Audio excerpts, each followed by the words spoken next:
झारखंड की राजधानी रांची से बहुत बड़ी खबर आ रही है, जहां कोर्ट के आदेश के बाद में रांची नगर निगम के चुनाव के द्वार खुल गए हैं। जैसा कि हम सभी जानते हैं कि रांची नगर निगम का चुनाव अप्रैल 2023 में ही होना था और अप्रैल 2023 के अभी 8 महीने से अधिक गुजर चुके हैं। अभी जनवरी 2025 आ चुकी है और अभी तक रांची नगर निगम के चुनाव की प्रक्रिया नहीं शुरू हो पाई है। फिलहाल रांची नगर निगम में ना कोई पार्षद हैं और ना कोई मेयर, ना डिप्टी मेयर। सारे काम अधिकारियों के अधीन हैं, सारे काम अधिकारियों के माध्यम से किए जाते हैं। जनता की दुखड़ा सुनने वाला कोई नहीं है। जनता के क्योंकि सारे जितने भी जनप्रतिनिधि हैं, सारे जनप्रतिनिधि के अधिकार समाप्त कर दिए गए हैं। इसीलिए रांची नगर निगम में काफ़ी लंबे समय से लोगों को चुनाव की प्रतीक्षा थी, जिस पर उच्च न्यायालय ने आज कड़ा आदेश सरकार को दिया है, जिसमें उच्च न्यायालय ने सरकार को 3 महीने के अंदर चुनाव कराने का सख्त आदेश दिया है। स्थानीय शहरी निकाय चुनाव कराने को लेकर के रांची नगर निगम की एक पार्षद रोशनी खोलको ने झारखंड सरकार उच्च न्यायालय में एक याचिका दायर की थी, जिसमें जस्टिस आनंदा सेन जी के कोर्ट में सुनवाई हुई, जिसमें उक्त मामले में सरकार की ओर से जवाब दाखिल किया गया था। जवाब में सरकार द्वारा विकास किशन राव गवली वर्सेस महाराष्ट्र सरकार की रिट याचिका 980/2019 में माननीय सुप्रीम कोर्ट के आदेश का हवाला देते हुए कहा गया कि उक्त केस में सुप्रीम कोर्ट का आदेश है कि ट्रिपल टेस्ट कराकर ही निकाय चुनाव कराया जाए। उक्त जवाब पर याचिकाकर्ता के अधिवक्ता विनोद सिंह ने सरकार के आए जवाब पर में अपना ऑब्जेक्शन दाखिल किया कि सरकार यहाँ 74वें एवं अन्य प्रावधानों का उल्लेख तो कर रही है, साथ ही सरकार आधे अधूरे जवाब दे करके माननीय कोर्ट को भी अंधेरे में रख करके दिग्भ्रमित कर रही है।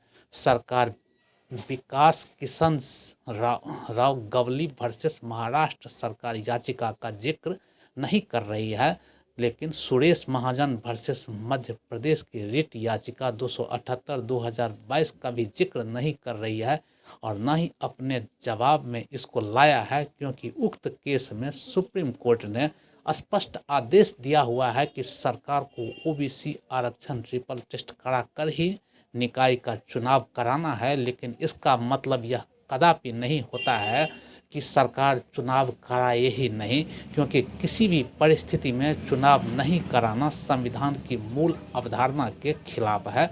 इसलिए ओबीसी आरक्षण कर चुनाव कराना एक प्रक्रिया है, लेकिन इसके कारण चुनाव नहीं कराना ये काफ़ी संविधान की मूल अवधारणा के ही खिलाफ है। इसलिए उक्त केस में सुप्रीम कोर्ट ने चुनाव नहीं रोकने का आदेश दिया और उक्त आदेश ने माननीय सुप्रीम कोर्ट ने स्पष्ट कहा है कि इस आदेश को रद्द या रोक कोर्ट भी नहीं कर सकता है। और इस आदेश को सुप्रीम कोर्ट ने मध्य प्रदेश सरकार के साथ साथ देश के सभी राज्यों को बताया है। याचिकाकर्ता के अधिवक्ता विनोद सिंह ने कहा कि सरकार का जवाब पूरी तरह से अधूरा है और झारखंड में सरकार ने सुप्रीम कोर्ट के आदेश का अवहेलना किया है, यह पूरी तरह से प्रतीत होता है। उन्होंने कोर्ट से आग्रह किया कि हमारे क्लाइंट श्रीमती रोशनी खोलको ने सरकार के ऊपर अलग से एक इसके लिए अवमानना याचिका भी दायर किया है, क्योंकि सुप्रीम कोर्ट के स्पष्ट आदेश के बाद भी सरकार आधी अधूरी बात करके जनता के साथ कोर्ट का भी समय बर्बाद कर रही है और सुप्रीम कोर्ट के आदेश की सीधा सीधा अवमानना कर रही है।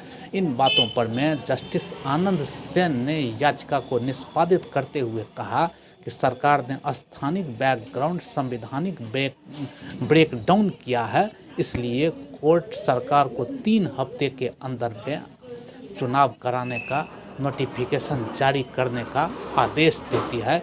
इस आदेश के बाद में अब 3 महीने के अंदर में चुनाव का नोटिफिकेशन कराने की सरकार की बाध्यता हो गई है और लोगों में फिर से अपने शहर के लिए अपना जनप्रतिनिधि चुनने का अवसर मिलने वाला है। इसलिए लोगों में खुशी दिख रही है। अब लोग अपने जनप्रतिनिधि, जब लोगों के पास में जनप्रतिनिधि होंगे, अभी रांची नगर निगम बिना जनप्रतिनिधि का चल रहा है, और रांची नगर निगम में जब जनप्रतिनिधि होंगे तब रांची शहर के लोग अपनी बातें, अपनी समस्याएं जनप्रतिनिधि के पास रख पाएंगे। अभी पूरी तरह से अफसरशाही है, क्योंकि पूरी की पूरी निगम की व्यवस्था पूरी तरह से अफसरों के ऊपर में टिका हुआ है। पूरी तरह से अफसरों की मनमर्जी चलती है, क्योंकि जनता का कोई सुनने वाला नहीं है, जनता का कोई प्रतिनिधि रांची नगर निगम में नहीं है। और कोर्ट के इस आदेश के बाद में रांची वासियों को एक अपने लिए जनप्रतिनिधि चुनने का एक अवसर बहुत जल्दी मिलने वाला है, जिसका रांची की जनता को काफ़ी लंबे समय से इंतजार है। अब देखना यह है कि झारखंड सरकार कोर्ट के इस आदेश को मानते हुए चुनाव कराने की प्रक्रिया शुरू करती है, या कोर्ट के आदेश को ना मान करके इसके ऊपरी अदालत यानी कि सुप्रीम कोर्ट जाने का निर्णय बनाती है। यह तो आने वाला समय ही बता पाएगा। यह जानने के लिए आप हमारे साथ बने रहिए, आगे होता है क्या। PSA लाइव न्यूज़ से मैं हूं आपके साथ संपादक अशोक कुमार झा।